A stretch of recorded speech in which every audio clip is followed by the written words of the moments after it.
दोस्तों, कभी हार ना मानना एक अद्भुत गुण है जो किसी भी व्यक्ति को सफलता की ओर ले जा सकता है। ये वह शक्ति है जो हमें चुनौतियों का सामना करने और अपने लक्ष्यों को प्राप्त करने में मदद करती है। दृढ़ता के बिना हम आसानी से हार मान सकते हैं और अपने सपनों को छोड़ सकते हैं। इस कहानी में हम कभी हार न मानने की शक्ति और इसके महत्व के बारे में जानेंगे।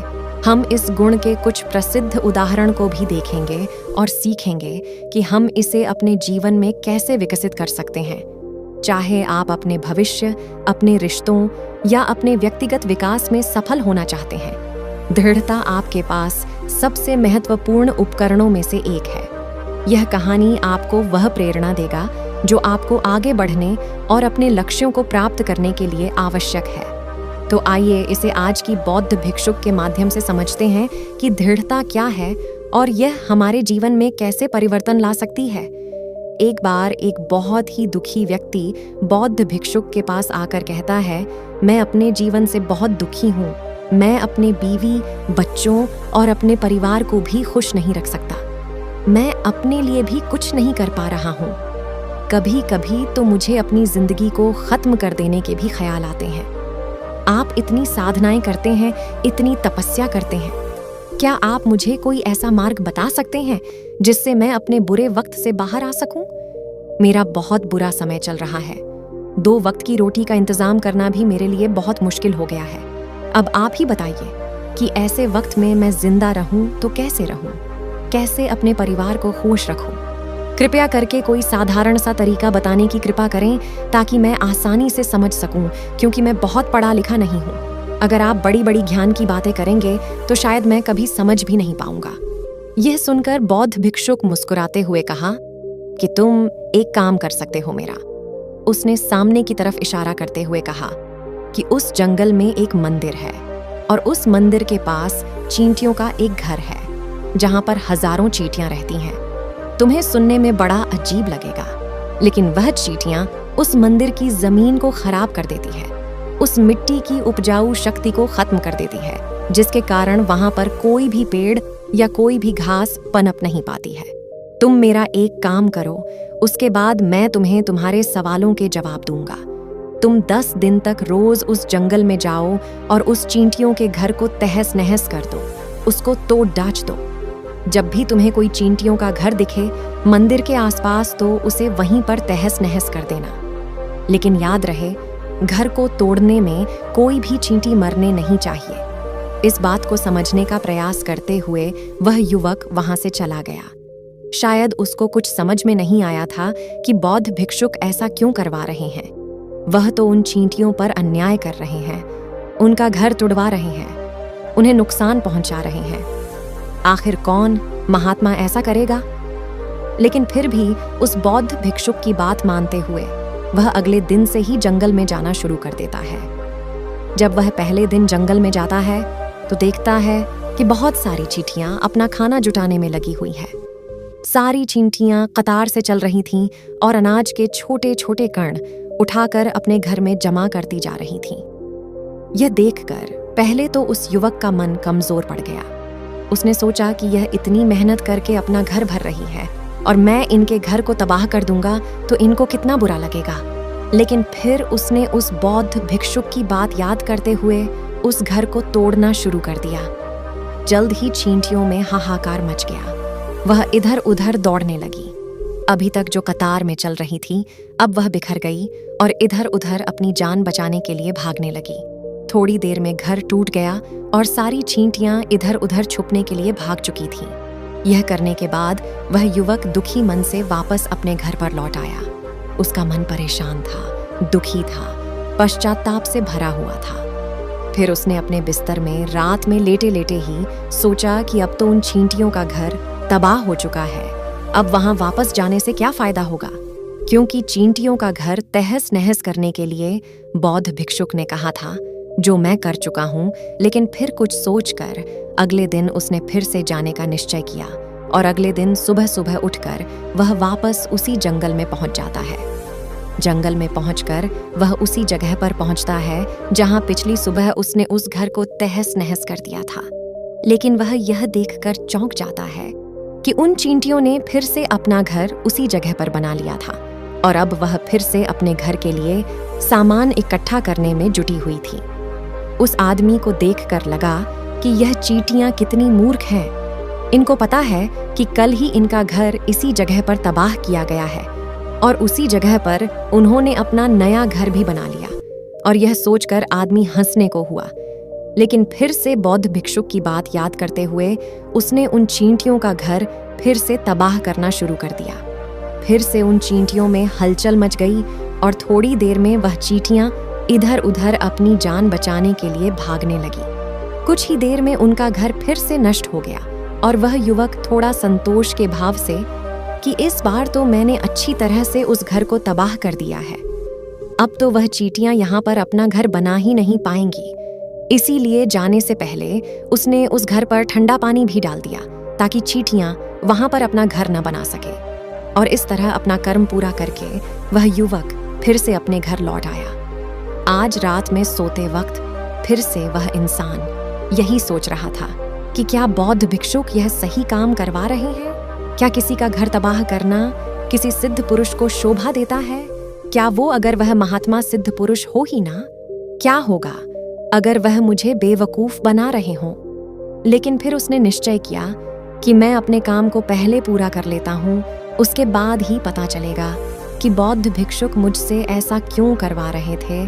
और यही सोचकर वह रात में सो जाता है।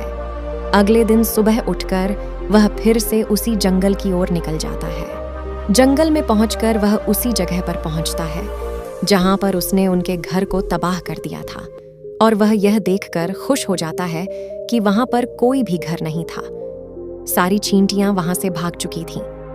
अब उसने सोचा कि अब मेरा रोज रोज आने का क्या प्रयोजन, क्योंकि चींटियां तो अपना घर बदल चुकी हैं और बौद्ध भिक्षुक ने मुझे 10 दिन आने के लिए कहा था, लेकिन आज तो तीसरा ही दिन है। अब बाकी 7 दिन वापस आने का क्या प्रयोजन। और यही सोचकर उसने निश्चय किया कि यहाँ से वह सीधा उसी बौद्ध भिक्षुक के पास जाएगा और उनको यह सारी खबर बता देगा। जब वह वापस मुड़कर उस जंगल से उस बौद्ध भिक्षुक की कुटिया की तरफ जाने लगा तो उसने देखा तो अचानक उसकी नजर एक और घरौंदे पर पड़ी जो कि चींटियों का ही बनाया हुआ था। मतलब कि वह घरौंदा चींटियों ने ही बनाया था और अब वह चींटियां नए घर में वास कर चुकी थीं। यह नया घर उनके पुराने घर से थोड़ी ही दूरी पर था और जब उस युवक की नज़र उस घरौंदे पर पड़ी तो उसने सोचा कि शायद बौद्ध भिक्षुक को पता था कि यह चींटियां अपना घर यहाँ से बदलकर किसी दूसरी जगह पर बना लेगी। इसीलिए उन्होंने मुझे 10 दिन आने के लिए कहा था।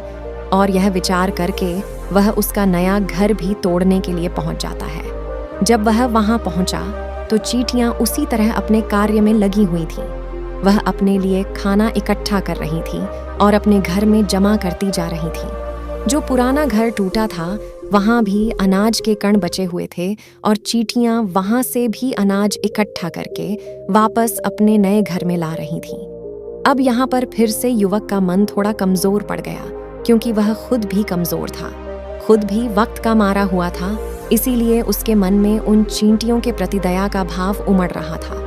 उनके ऊपर उसे दया आ रही थी। वह चाहता था कि उनकी मदद करे, लेकिन वह उल्टा उनको नुकसान पहुंचा रहा था।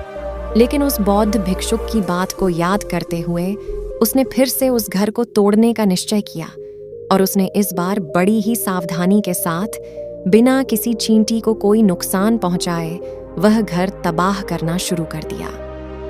वक्त थोड़ा ज्यादा लगा, क्योंकि किसी भी चींटी को नुकसान न पहुंचाने की शर्त बौद्ध भिक्षुक ने पहले ही रखी थी। इसीलिए उसको बड़ी सावधानी के साथ उन घरों को तबाह करना था।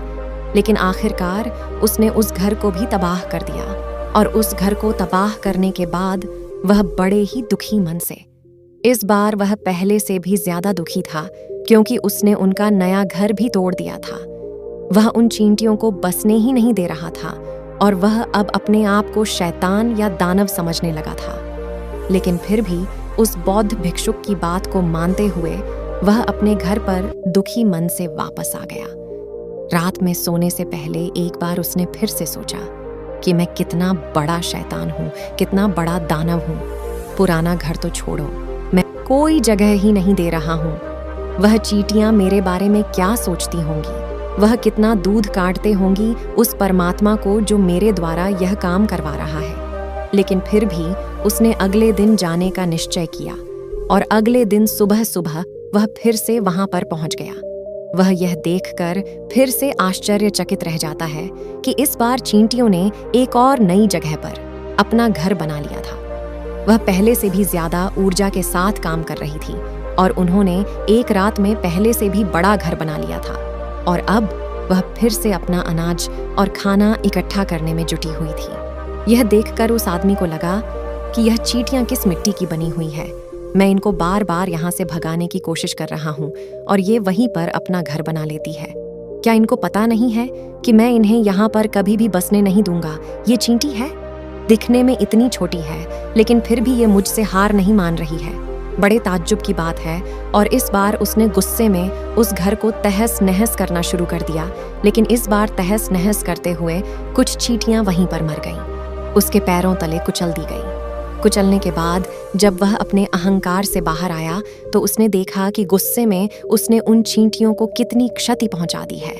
उसका मन पश्चाताप से भर गया और वह रोता हुआ अपने घर की तरफ बढ़ गया।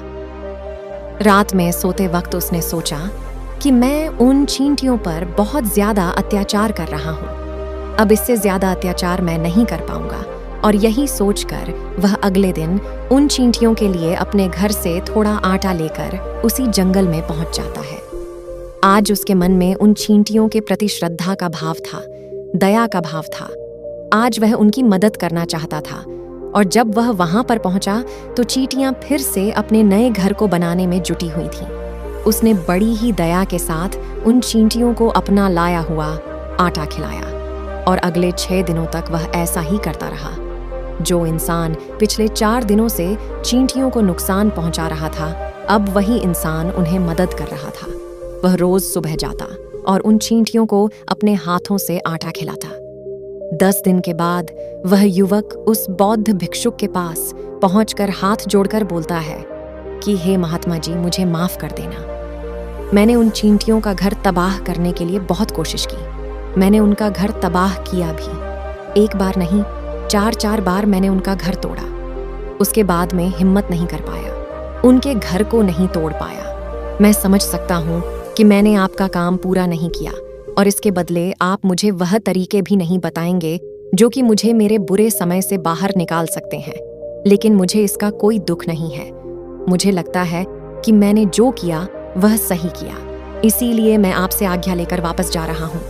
कृपया मुझे वापस अपने घर जाने की आज्ञा दीजिए। ये सुनकर बौद्ध भिक्षुक ने मुस्कुराते हुए कहा कि अरे बेटा, इतनी भी क्या जल्दी, रुको तो सही, जलपान तो कर लो, थोड़ी देर ठहर जाओ, उसके बाद चले जाना। और यह कहकर वह महात्मा उस युवक के लिए पानी लेकर आते हैं। पानी पिलाने के बाद महात्मा उस युवक से पूछते हैं कि तुम मुझे यह बताओ कि आखिर तुम उन चींटियों का घर तबाह क्यों नहीं कर सके? वह चींटियां तो छोटी छोटी हैं और तुम इतने विशाल हो, फिर भी तुम उन छोटी छोटी चींटियों का घर तबाह नहीं कर पाए। कहाँ है तुम्हारी शक्ति, तुम्हारा बाहुबल? इसका जवाब देते हुए उस युवक ने कहा कि हे गुरुवर, मैंने उन चींटियों का घर तबाह कर दिया था, बार बार किया था।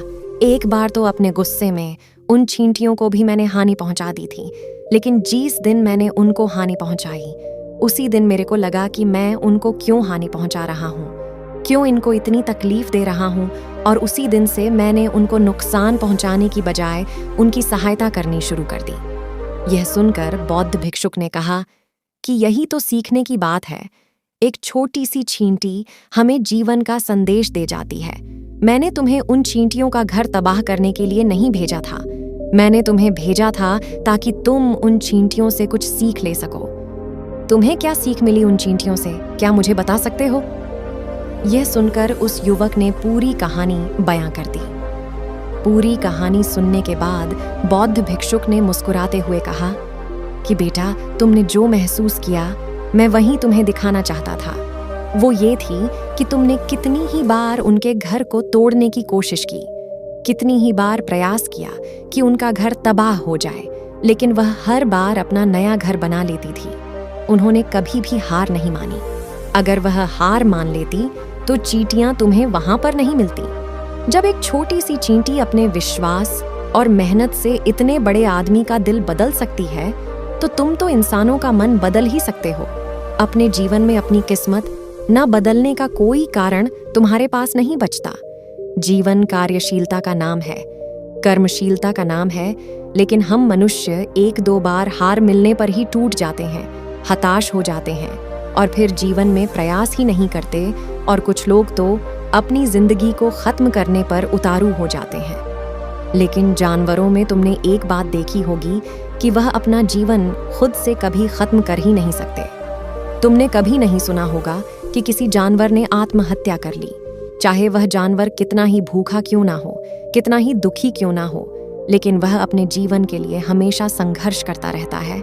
लेकिन वहीं पर दूसरी तरफ हम मनुष्य एक दो बार हताश होने पर ही अपना जीवन खत्म कर लेते हैं। जीवन तो कर्म करने का नाम है, इसीलिए मृत्यु से पहले कर्म करना कभी मत छोड़ना, क्योंकि मृत्यु के बाद तो तुम परम विश्राम में चले ही जाओगे। तो उससे पहले कर्म करना क्यों छोड़ रहे हो, क्यों हताश हो रहे हो? अगर तुम्हारा एक घर टूट गया है तो दूसरा घर बनाने का प्रयास करें।